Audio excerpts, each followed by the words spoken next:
I love you बेटा। और आज हम आपके जो शेष क्वेश्चन रह गई थी इस पैराग्राफ की व्याख्या में, वो हम लिखाने जा रहे हैं। ठीक है, इसका पहला क्वेश्चन है, गद्यांश के पाठ और लेखक का नाम लिखिए।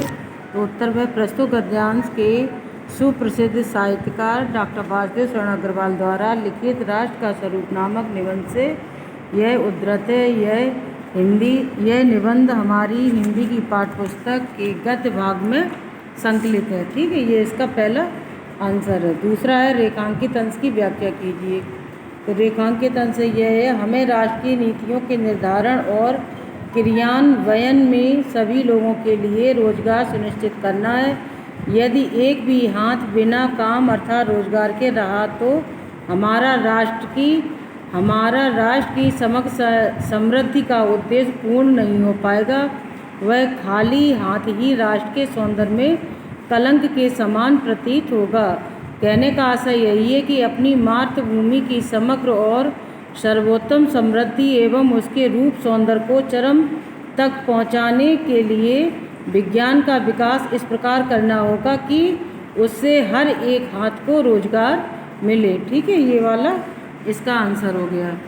अब अगला क्वेश्चन आपका है, किसी भी राष्ट्र के भौतिक स्वरूप को उन्नत बनाने हेतु सर्वाधिक आवश्यकता किस बात की है? तो उत्तर में ये आएगा, किसी भी राष्ट्र के भौतिक स्वरूप को उन्नत बनाने हेतु इस बात की सर्वाधिक आवश्यकता है कि विज्ञान और उद्यम अर्थात देश में काम करने वाले श्रमिक आदि एक साथ मिलकर काम करें। ठीक है, ये उद्यम का अर्थ होता है। और अगला क्वेश्चन है, हमारा प्रमुख ध्येय या उद्देश्य क्या होना चाहिए?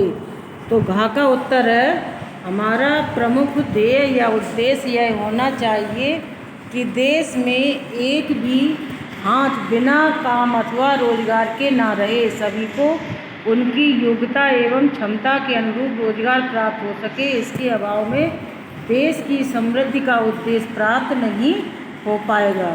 ठीक है, लास्ट क्वेश्चन आपका है, अपनी मातृभूमि की समग्र और सर्वोत्तम समृद्धि और इसके रूप सौंदर्य को चरम सीमा तक पहुंचाने के लिए क्या आवश्यक है?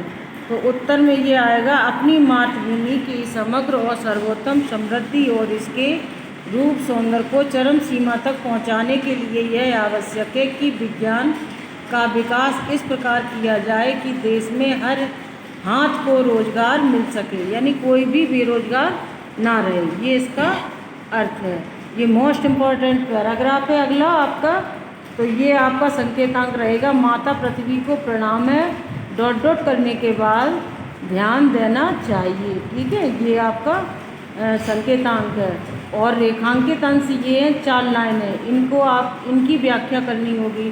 तो 4 लाइनें कौन सी है? यह प्रणाम भाव ही भूमि और जन का दृढ़ बंधन है। इसी दृढ़ भित्ति माने दीवार होती है। ठीक है, दृढ़ माने मजबूत। ये हमने आपको लिखाते समय सारे अर्थ बता दिए। दृढ़ भित्ति पर राष्ट्र का भवन तैयार किया जाता है। इसी दृढ़ चट्टान पर राष्ट्र का चिर जीवन जो हमेशा तक रहे। ठीक है, चिर का मतलब होता है हमेशा, स्थायी, चिर जीवन आश्रित रहता है। इसी मर्यादा को मानकर राष्ट्र के प्रति मनुष्यों के कर्तव्य और अधिकारों का उदय होता है। ये 4 लाइनों की आपकी व्याख्या करनी होगी। ठीक है, अब आप आ जाइए अगले क्वेश्चन पर। क्वेश्चन नंबर का, गद्यांश के पाठ और लेखक का नाम लिखिए। ये तो हर उसमें आएगा पैराग्राफ में ये वाला क्वेश्चन। इसका उत्तर यही होगा, प्रस्तुत गद्यांश के सुप्रसिद्ध साहित्यकार डॉक्टर वासुदेव शरण अग्रवाल द्वारा लिखित राष्ट्र का स्वरूप नामक निबंध से यह उद्धृत है। यह निबंध हमारी हिंदी की पाठ्यपुस्तक के गद्य भाग में संकलित है, या गद्यगर्मा में भी लिख सकते हो। ठीक है, ये इसका उत्तर है। दूसरा है, रेखांकित अंश की व्याख्या कीजिए। अब रेखांकित अंश हमने जो 4 लाइनें आपको बताई वो ये रही। ठीक है, ये वाली यहाँ इसका अर्थ आएगा ये वाला। ठीक है, तो यहाँ पे होगा, लेखक का मत है अपनी धरती के प्रति आदर भाव व्यक्ति और धरती के संबंध को दृढ़ करता है। इस तथा पृथ्वी और मनुष्य का दृढ़, ठीक है, दृढ़ माने मजबूत संबंध राष्ट्र को पुष्ट और विकसित करता है। इस प्रकार आदर भाव की इस सुदृढ़ दीवार पर ही राष्ट्र के भवन को निर्मित किया जा सकता है। आदर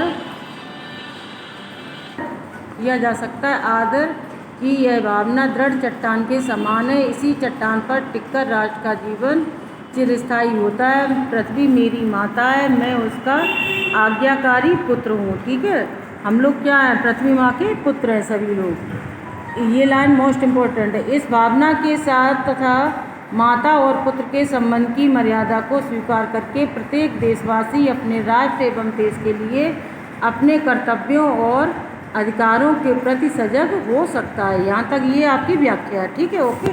अब आपका अगला क्वेश्चन आ गया गा। यह प्रणाम भाव ही भूमि और जन का दृढ़ बंधन है। इसी दृढ़ भित्ति, वही मजबूत दीवार होता है। ठीक है, दृढ़ भित्ति पर राष्ट्र का भवन तैयार किया जाता है। इस पंक्ति का आशय स्पष्ट कीजिए। इसका आंसर यही है, प्रणाम भाव ही भूमि और जन का दृढ़ बंधन है। इसी दृढ़ भूमि पर राष्ट्र का भवन तैयार किया जाता है। इस पंक्ति का आशय है कि अपनी धरती के प्रति आदर भाव व्यक्ति और धरती के संबंध को दृढ़ करता है और पृथ्वी और मनुष्य का दृढ़ संबंध राष्ट्र को पुष्ट और विकसित करता है। इस प्रकार आदर भाव की इस सुदृढ़ दीवार पर ही राष्ट्र का भवन निर्मित माने बनाना, ठीक है, निर्माण करना, इसका अर्थ ये होता है निर्मित किया जा सकता है। अगला क्वेश्चन आपका आएगा हाँ, पृथ्वी के वरदानों में कुछ पाने का अधिकार किसे होता है? तो इसका अर्थ ये, पृथ्वी के वरदानों अथवा पृथ्वी में छिपी अपार संपदा जो खनिज वगैरह होती हैं, जल, पानी, जल और अन्न, ये सारी चीज़ें हमें किससे मिलती हैं? धरती से ही।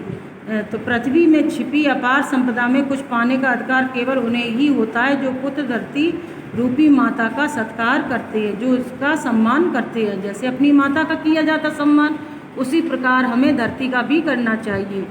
अगला क्वेश्चन आपका आ गया है, धरती माता के प्रत्येक सच्चे पुत्र का क्या कर्तव्य? लास्ट में है कि इसका आंसर धरती माता के प्रत्येक सच्चे पुत्र का यह कर्तव्य कि वह अपनी धरती माता से स्नेह करें, निस्वार्थ भाव से, यानी बिना लालच के निस्वार्थ भाव से उसकी सेवा करें और इस प्रकार उसका आशीर्वाद प्राप्त करें। ओके, आज आपका इतना टॉपिक आपका कंप्लीट हो गया है, समय समाप्त हो गया है। Okay, bye.